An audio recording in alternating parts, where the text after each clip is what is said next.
Il est adopté.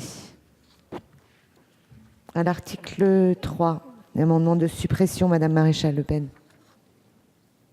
Le 25. Oui, merci Madame la Présidente. Rappelons quand même l'objectif de ce système de parrainage, c'était d'éviter initialement les candidatures farfelues.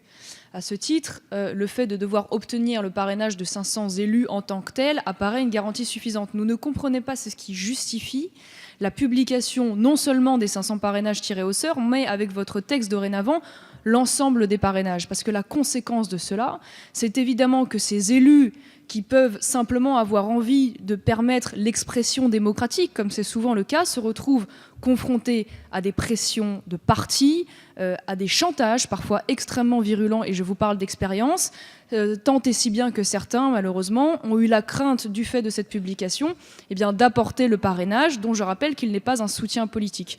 Donc évidemment, nous proposons la suppression de cette disposition qui va encore plus loin que le droit existant, et je défendrai après la suppression totale de la publication. Madame la rapporteure, l'avis de la commission. Madame Maréchal Le Pen, votre amendement vise à maintenir le système actuel de publicité des parrainages qui n'est pourtant pas exempt de problèmes rencontrés, notamment avec ces 500 signatures tirées au sort qui sont générateurs d'inégalités. Le présentateur d'un candidat ayant retenu à peine plus de 500 signatures a de fortes probabilités de voir son nom rendu public, à l'inverse d'un candidat qui a largement dépassé ce nombre minimal. En plus, nous toujours au nom de la transparence, nous pensons que le principe de responsabilité politique, l'exigence de cette transparence doit se conduire à ce que les élus ayant décidé de parrainer un candidat assument dans tous les cas ce choix devant les électeurs, qui pourraient d'ailleurs très bien comprendre que ce choix est un choix qui veut aussi encourager la pluralité des candidats. Peut-être avons-nous là aussi du travail en tant que citoyens à faire passer. Cette considération, en tous les cas, est confortée par la jurisprudence du Conseil constitutionnel de 2012, selon laquelle la présentation des candidats par les citoyens élus ne saurait être assimilée à l'expression d'un suffrage. Donc, pour toutes ces raisons, mon avis est défavorable. Madame la ministre. Merci. Monsieur Dupont-Aignan.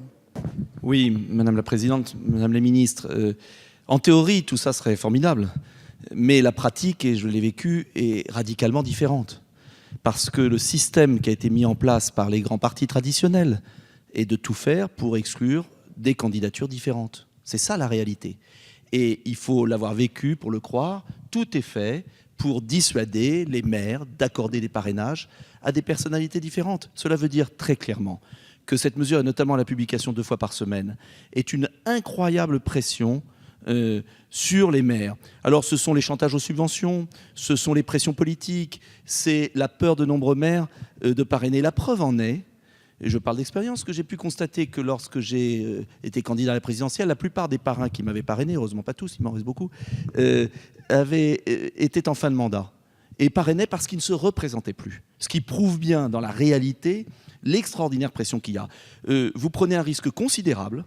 L'élection présidentielle est une des dernières élections présidentielles. Elle avait voulu comme cela par le général de Gaulle, pour justement faire échapper l'élection présidentielle au régime des partis. Et l'ensemble de cette proposition de loi, de toute façon, ne vise qu'à kidnapper l'élection présidentielle, la rendre parti.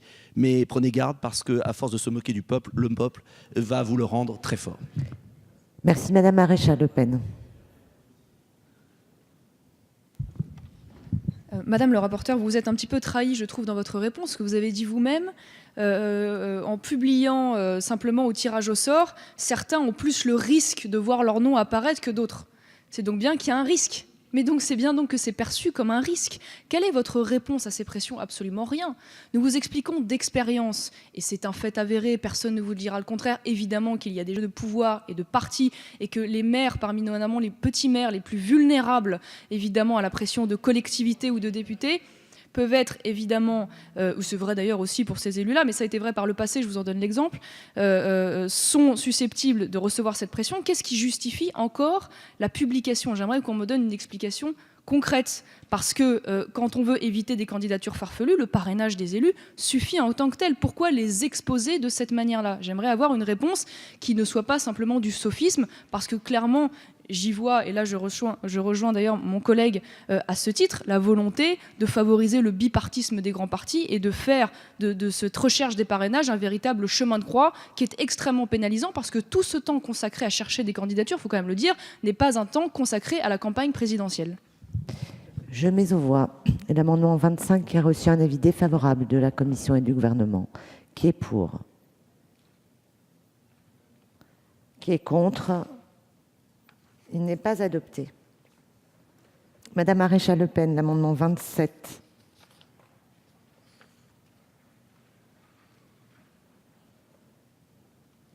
C'est un amendement qui va simplement au bout de la logique, puisque pour le coup, il veut supprimer, comme je viens de vous le dire, l'ensemble du système en tant que tel des publications, bien au-delà de votre logique, qui au contraire étend les publications à tous les parrainages.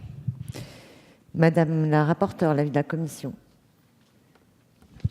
Oui, Madame la Maréchal, peut-être me suis-je exprimé tout à l'heure, parce que quand je parlais du risque, c'était le risque statistique qui en référait à l'égalité devant le fait que voilà, ceux qui avaient le plus grand parrainage avaient finalement moins de risques statistiques de se voir révéler. Donc l'égalité consiste peut-être à ce que tout le monde soit. Je crois aussi que nous avons voulu dénoncer, vous rapportez effectivement des expériences, mais les expériences des maires des petites villes rapporte aussi des situations de harcèlement qui sont quand même extrêmement préjudiciables. Et peut-être que effectivement, avec cette possibilité d'avoir de façon quotidienne pour les candidats, je le rappelle, et une publication au fil de l'eau, la possibilité de savoir que c'est peut-être plus la peine d'aller voir ce maire-là, que voilà, il a déjà donné son parrainage et qu'on peut organiser aussi autrement sa quête, qui, je le conçois, ne doit pas être simple, mais qui est telle que l'ont décidé nos institutions. Donc pour ces raisons, je suis également défavorable à votre article. Madame la ministre. Défavorable. Monsieur Dupont-Aignan. Un autre argument que je n'ai pas utilisé, je l'avais gardé pour maintenant, pour ne pas vous épuiser et vous fatiguer, mais si la représentation nationale considère qu'il y a des farfelus qui se présentent à l'élection présidentielle et qu'il y a trop de candidats, libre à la représentation nationale de dire qu'il faut 750 parrains, 1000 parrains. Ce qui est choquant, c'est l'hypocrisie, la tartufferie de cette proposition de loi qui en fait vise de manière détournée à limiter le nombre de candidats à l'élection présidentielle, avec le risque d'ailleurs que vous vous retrouviez avec une élection où il y aura tellement peu de candidats que les Français s'en détourneront. Parce qu'en fait, toute la logique est là. Donc, assumez votre choix. Est-ce que dans les élections présidentielles permanentes, il y a eu tant que cela des farfelus et est-ce qu'il y a eu un manque de débat? C'est l'élection qui passionne le plus nos concitoyens. C'est l'élection où la participation est la plus importante. Alors si on limite l'élection présidentielle à un tripartisme ou un bipartisme, plutôt un tripartisme maintenant, eh bien il n'y a plus qu'un tour de scrutin. Et s'il n'y a plus qu'un tour, il y a ce qui s'est passé au régional. Il y a 25 millions d'abstentionnistes, 5 millions de Français qui ne s'inscrivent plus sur les listes, 20 millions qui ne votent plus, et 8% de vote blanc au deuxième tour des départementales. Ou nul, 8%. Et le seul réflexe de votre gouvernement, de cette majorité, c'est de fermer encore plus le système, c'est-à-dire de mettre le couvercle sur la marmite. Mais c'est complètement ahurissant. Vous êtes sur un vaisseau en perdition et vous fermez tout, vous bandez les yeux et vous dites on continue comme ça. Eh bien, bon courage. Je mets aux voix l'amendement 27 qui a reçu un avis défavorable de la Commission et du Gouvernement. Qui est pour? Qui est contre? Il n'est pas adopté. Amendement 15, Monsieur Richard. Oui, merci Madame la Présidente. Notre groupe est évidemment favorable à la publication intégrale de la liste des élus ayant présenté ou proposé un candidat, notamment parce que les élus doivent, sur ce point comme sur les autres, assumer leur choix devant les électeurs. En première lecture, un amendement a prévu la publication par le Conseil constitutionnel au fur et à mesure de la réception des présentations, au moins 2 fois par semaine, du nom et de la qualité des citoyens qui ont valablement présenté les candidats à l'élection présidentielle. Nous proposons de lui substituer, alors c'est une mesure qui est somme toute modeste par rapport à de grandes ambitions de faire disparaître la liste ou autre, de lui substituer une publication quotidienne. Bon, c'est pas non plus l'Amérique. Et pour une bonne et simple raison, c'est qu'avec votre système 2 fois par semaine, vous allez entretenir un espèce de faux suspense. Vous allez avoir un rendez-vous 2 fois par semaine qui va intéresser la presse de façon inconsidérée. Ça va être le feuilleton médiatique. sur un sujet quand même grave.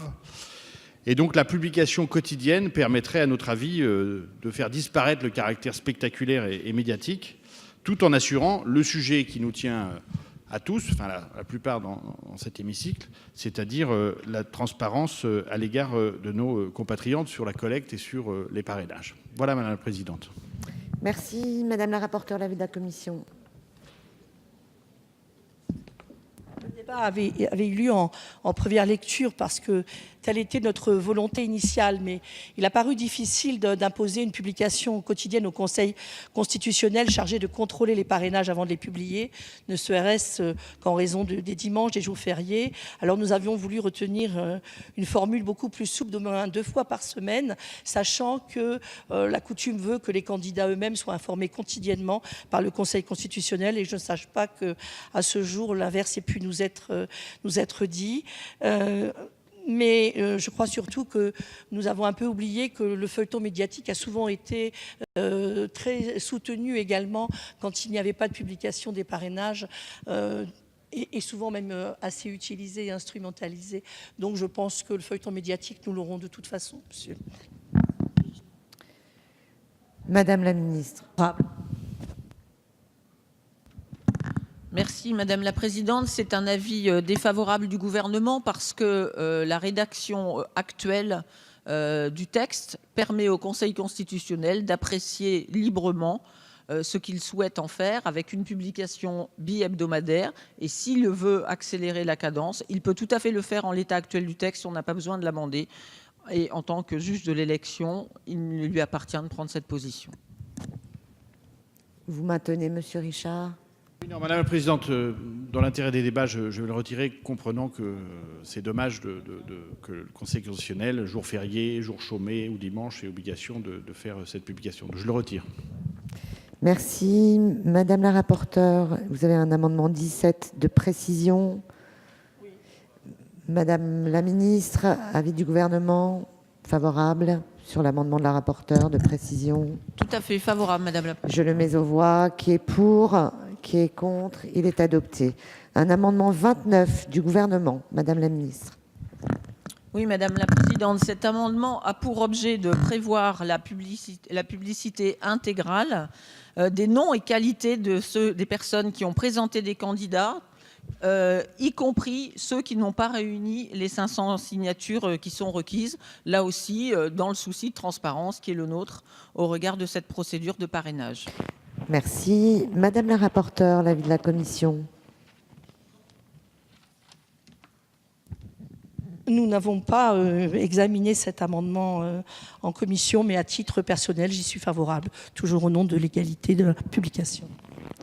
Merci. Je mets aux voix cet amendement du gouvernement qui a reçu un avis personnel favorable de la rapporteure. Qui est pour? Qui est contre? Il est adopté. Je mets aux voix l'article 3. Qui est pour? Qui est contre? Il est adopté.